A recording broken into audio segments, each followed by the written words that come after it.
here you are. You got the balls to say, well, I'm going to make this somewhere between Close Encounters and Rebel Without a Cause.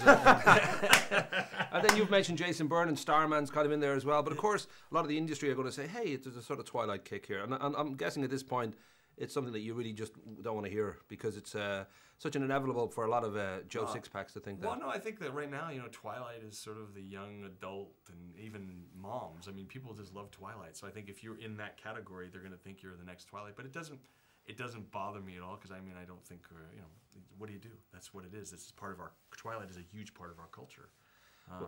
So it doesn't bother me.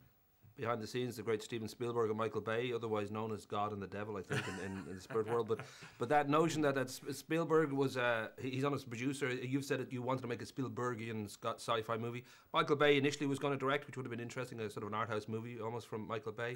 Did they tell you this is what I would like to happen here? Was there a sense of this is where we're going with this? This is our plan? Well, interestingly enough, Steven was helpful in developing the screenplay. He was around because he hadn't started Warhorse yet, so he was around and he was in all the development meetings and really helped shape the screenplay and what we were going to take from the novel. And Michael was already off, prepping Transformers 3, and so he was helpful more in the post-production element of the editing room and things. But no, nobody. The good news is for me was because two of your sort of producerial figures are directors, they have a real directorial respect, and they know that they don't want to really tread on. I mean, I think if you're a first-time director, it would be intimidating to have those two, but I felt like it was really comforting.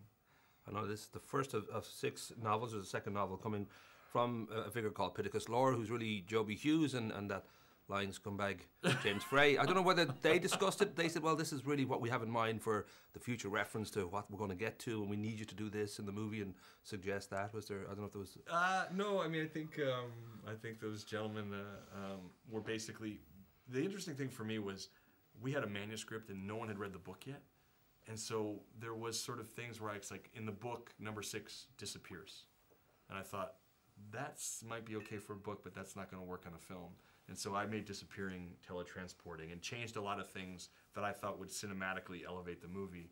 And either they had no choice to go along with it or they just went along with it, but they seemed to be fine with the decisions we made.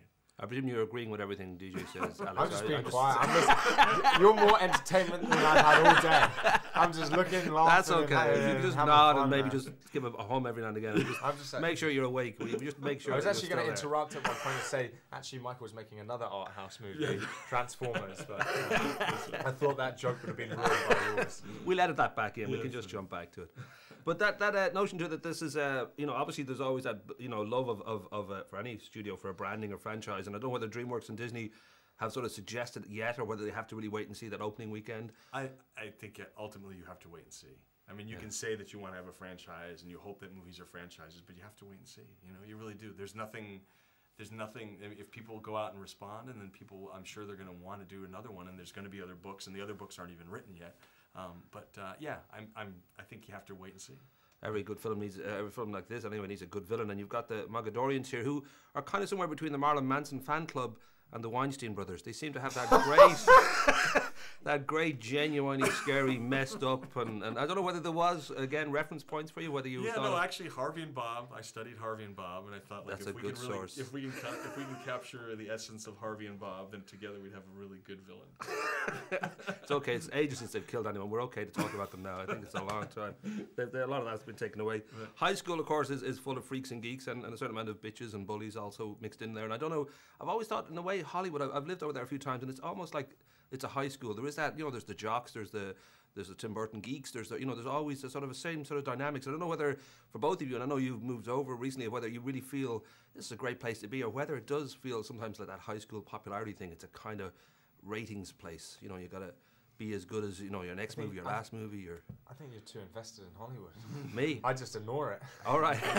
I just live there because of the weather. Right, but you're making movies, right? That's kind of more invested than I am. I have nothing at stake. I have no.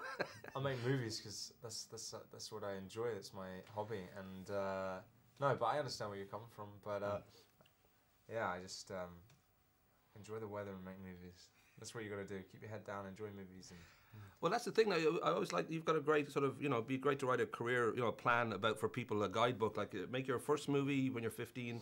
Decide, okay, I'm going to walk away from this. I'm not crazy about this life. I want to have a normal childhood. I want to be with my friends and all that. Then the next time you go for a very big movie, go into the audition and halfway through tell the casting agent, I don't think I can do this. I'm sorry, I'm going to go, and shake hands and walk out the door. That's a kind of suggestion that you're not completely, thinking I want to be famous. It's more that you really actually just care about, is this going to be good for me? Can I do it right? exactly. And that's what's most important about the job that you do is if you wake up in the morning and you care about your job and you love what you do. That's the main thing. So yeah, I did go in and very respectably said to them that I didn't think I was right for the part, and I realised I was missing a big opportunity and a story that hadn't been told yet. And it's been a long time since we've seen a reluctant hero.